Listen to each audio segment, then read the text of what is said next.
नमस्कार बंधुरा आशा करी तुम्हारा सकले खूब भालो आछो सुस्थ आछो एबं अवश्य पजिटिव आछो। आमी मिष्टि आरो एकटु नतुन भिडियोर संगे तोमादेर सामने चले एलाम।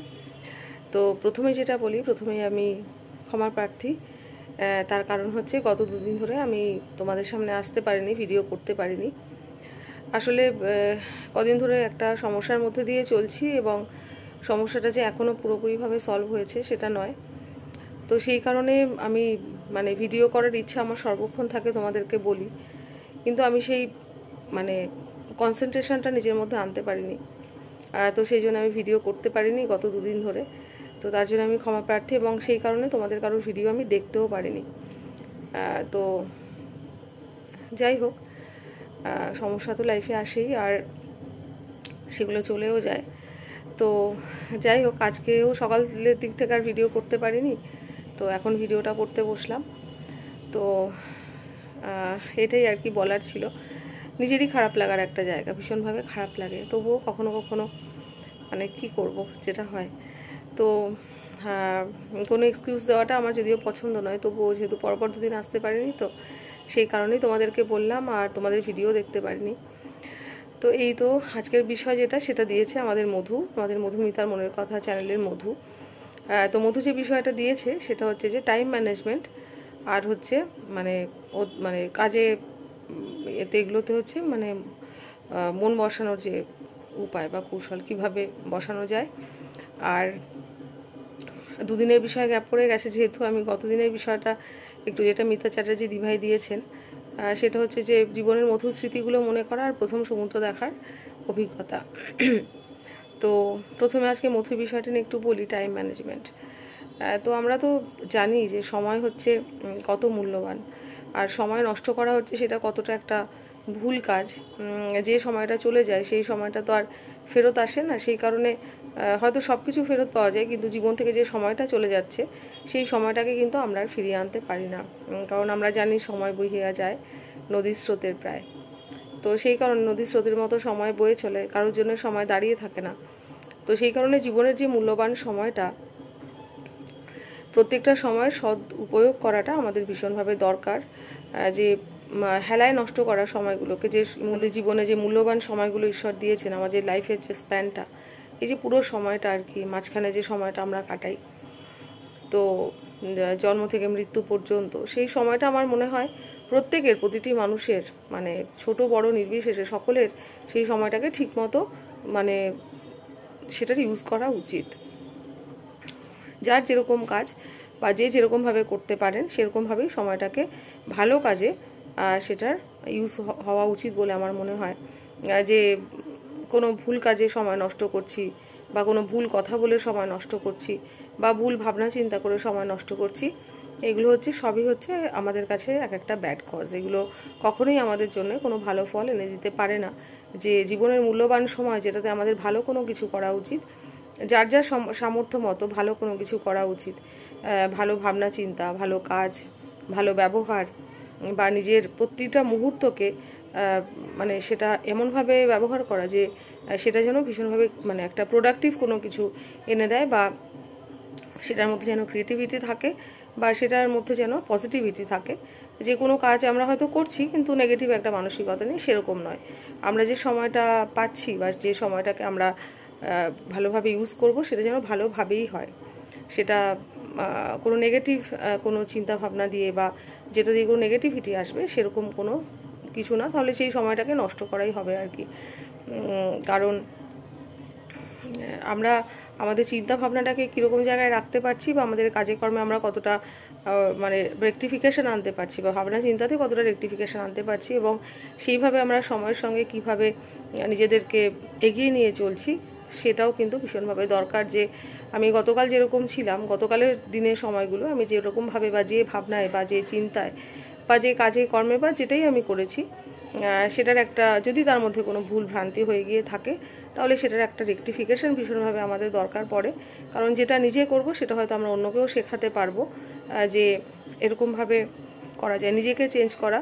এবং নিজেকে যদি চেঞ্জ করা যায়, নিজের সমস্ত ভাবনা চিন্তা বা যেগুলো হয়তো নেগেটিভিটি তো থেকেই যায়, অল্প হোক বেশি হোক সব মানে এক একজনের মধ্যে এক এক রকম ভাবে, সেগুলোকে যদি একটুখানি সরিয়ে আমরা টাইমটাকে সেরকমভাবে পজিটিভ বানিয়ে ফেলতে পারি জীবনের প্রত্যেকটা মুহূর্তকে, তাহলে কিন্তু একটা সুন্দর ফল পাওয়া যায় বা সুন্দর একটা জীবন কিন্তু তৈরি হয়।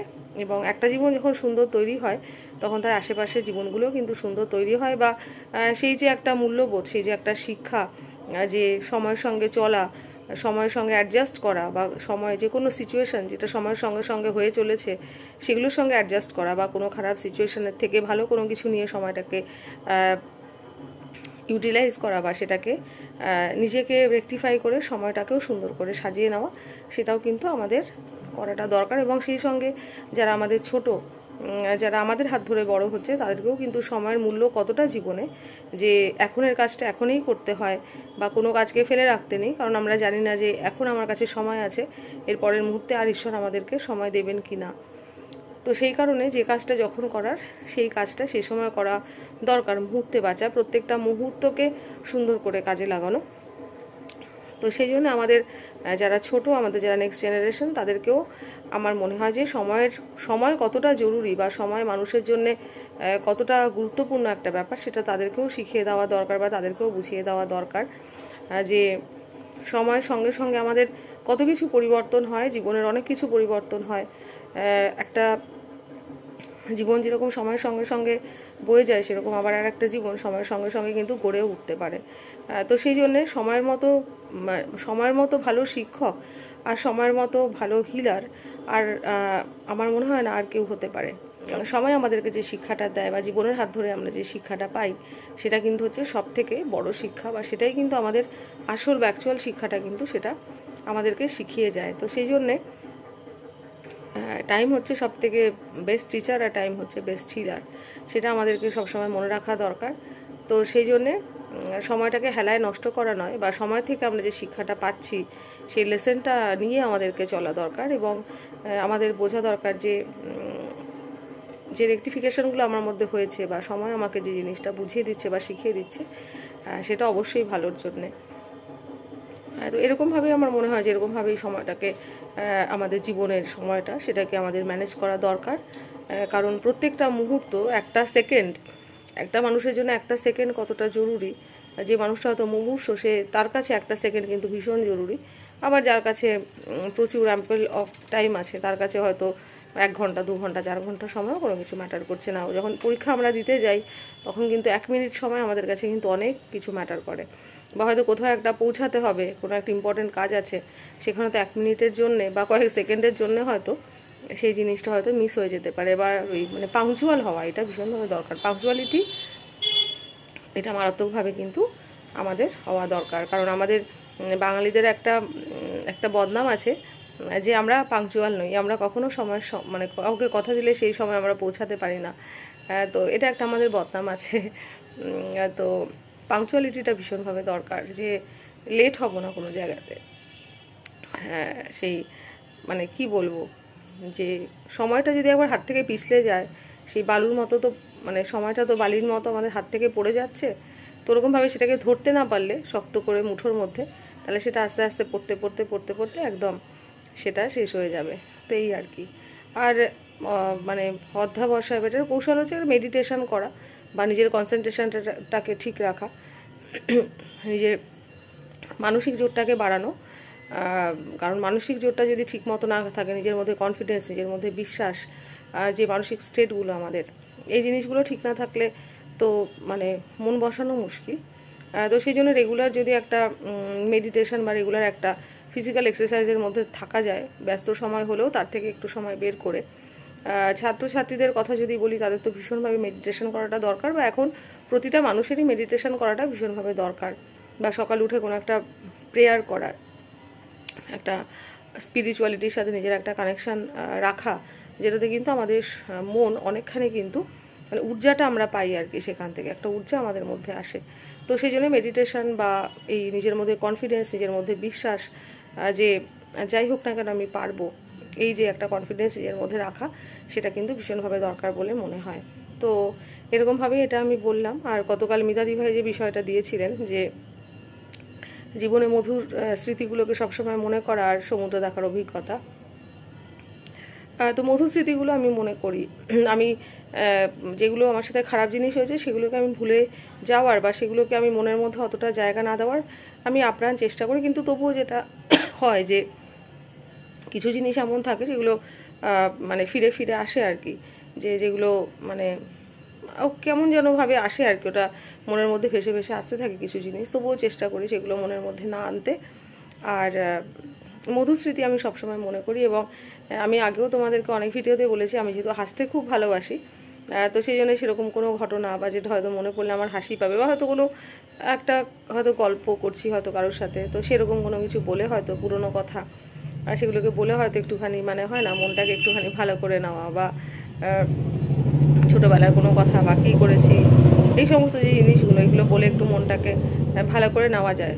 মানে মধুর যে সময়গুলো সেগুলো তো মনটাকে মানে অজান্তেই ভালো করে দিয়ে চলে যায়। কিন্তু এটাও একটা খুব দিদিভাই যেরকম বলেন একটা গুড কজ যে আমরা ভালো জিনিসগুলোকে আর মনে করতে চাই না। ওই জন্য কখনো কখনো আমরা শুধু ভাবি যে আমার সাথে এই জিনিসটা হলো না, আমার সাথে ওটা হলো সেটা হলো, কিন্তু এই হলো নার মাঝেও যে অনেক কিছু হয়ে গেছে সেগুলো আমাদের আর নজরে আসে না।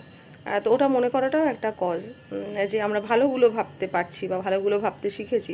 সবসময় ওই মানে সেই কাঁদুনি গাওয়া, এটা হলো না সেটা হলো না, ওই পেলাম না সেই পেলাম না, এই বললো সেই বললো তাই করলো, সবসময় সেটা বলাটাও ভালো লাগে না, সেটা ওই একটা নেগেটিভিটি ছড়ায় আর কি। তো সেই জন্যে মানে ভালো জিনিসগুলো মনে করা যে হ্যাঁ আমার সাথে এটা ভালো হয়েছে বা এই জিনিসটা আমার সাথে ভালো হয়েছিল বা এটা আমি ভালো করে করতে পেরেছিলাম, এই জিনিসগুলো মনে করাটা আমার মনে হয় বেশি জরুরি। কারণ নেগেটিভ কোনো কিছু ভাবতে থাকলে মনের মধ্যে ওই নেগেটিভিটিটাই ছড়াতে থাকবে এবং আশেপাশেও। আর যদি ভালো জিনিসগুলো ভাবতে থাকি, হয়তো 5টা নেগেটিভ হয়েছে 2টো পজিটিভ হয়েছে, তো ওই 2টো পজিটিভকেই হয়তো বেশি করে ভাবাটা আমাদের জন্যই ভালো। আর প্রথম সমুদ্র দেখার অভিজ্ঞতা, প্রথম সমুদ্র আমি দীঘাতে দেখেছিলাম, তখন আমি অনেক ছোট, বাবা মা আমরা অনেক রিলেটিভরা মিলে আমরা গেছিলাম, তখন অনেক ছোট, তো সেই অভিজ্ঞতাটা আমার খুব স্পষ্টভাবে মনে নেই, তবে খুব আনন্দ পেয়েছিলাম আর কি, যে ঢেউগুলো আছড়ে আছড়ে পড়ছে, একটা ঢেউয়ের যে একটা গর্জন, সেইটা আমার খুব ভালো লেগেছিল। তার পরবর্তীতে তো পুরী গেছি, সেখানে গিয়েও সমুদ্র দেখেছি, যেটা আমার ভীষণ ভালো লাগার একটা ব্যাপার আর কি। কারণ পুরী যেতে আমি ভীষণ পছন্দ করি, মানে মাঝে মাঝেই মনে হয় যে একটু পুরী গিয়ে ঘুরে আসি। তো যাই হোক সবসময় সেটা হয় না।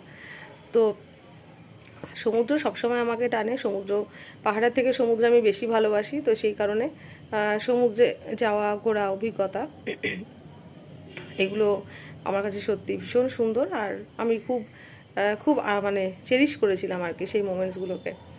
তো সেই তো কয়েকবারই যাওয়া হয়েছে। তো এটা আমার কাছে খুব সুন্দর একটা মানে মুহূর্ত, বা এটাও সেই ভালো লাগার মুহূর্ত যেটা বারবার মনে করলে ভালো লাগে। তো যাই হোক আমি এরকমভাবেই বললাম। মিতাদি ভাই তুমি যদি শুনে থাকো, যদিও গতকালের বিষয় পুরনো মানে বিষয় নিয়ে আলোচনা করাটা, কারণ তোমরা সবাই বলে দিয়েছো, তো যদিও আমার শোনা হয়নি ভিডিও, তাও তোমরা অবশ্যই সবাই বলেছো। আমি চ্যানেল মানে কি বলবো তোমাকে, ইউটিউবও আমার সেরকমভাবে খোলা হয়নি, যে এই 2 দিন ধরে আমি সেরকমভাবে পারিনি, হয়তো একটুখানি ঢুকেছি, হয়তো কারোর যদি কোনো শর্ট নজরে পড়েছে বা কিছু পড়েছে হয়তো একটা কমেন্ট করেছি বা হয়তো করিও নি, এরকম আর কি। তো ওই জন্য কারোর ভিডিও আমি মন দিয়ে না দেখতে পারলে আমি দেখি না, কারণ আমি যদি দেখি তো আমি ভালো করেই দেখি। তো সেই জন্য আমি হ্যাশট্যাগ আমরা সকলের ভিডিও সবসময় সময় নিয়ে দেখার চেষ্টা করি। তো সেই জন্য আমি যেহেতু পারিনি সেরকমভাবে করতে, তো সেই জন্য আমি দেখিনি। তো এই আর কি, আজকের মতো এতটুকুই রইলো। তোমরা সবাই খুব ভালো থেকো, সুস্থ থেকো, আবার আসবো আগামী কোনো বিষয়ে। ততক্ষণের মতো বাই, গুড নাইট। আর আশা করছি কালকে থেকে হয়তো রেগুলার থাকতে পারবো। তো এই তোমরা সবাই খুব ভালো থেকো।